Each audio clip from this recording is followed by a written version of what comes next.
గుజరాత్ మాజీ సీఎం విజయ్ రూపానీ మృతి. అహ్మదాబాద్ నుంచి లండన్ వెళ్తున్న రూపానీ 2016 నుంచి 2021 వరకు సీఎంగా బాధ్యతలు. అంటే మొన్నటి దాకా కూడా ఆయనే ముఖ్యమంత్రి గుజరాత్కి.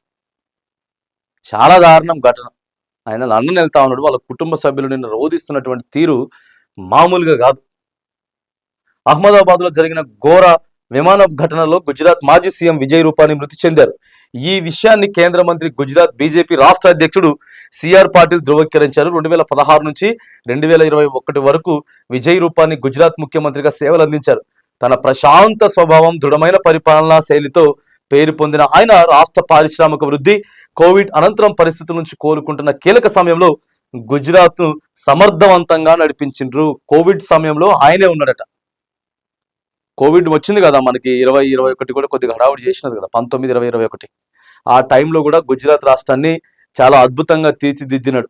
బీజేపీ సీఎంగా, గుజరాత్లో బీజేపీ సీఎంగా చాలా ఎల్లనేటువంటి సేవలు చేసినాడు. ఇంత హఠాత్తుగా ఆయన చనిపోతాడని చెప్పి ఎవ్వరు ఎక్స్పెక్ట్ చేయలే. నెంబర్ 1 ఉన్నాడు ఆయన. నిన్న ఆయన నేను చూడండి, ఇక్కడ మంచి హెల్దీగానే కూర్చొని ఉన్నాడు ముఖ్యమంత్రి. సో నిన్న కూడా ఆయన ఈ ఘటనలో చనిపోవడం జరిగింది.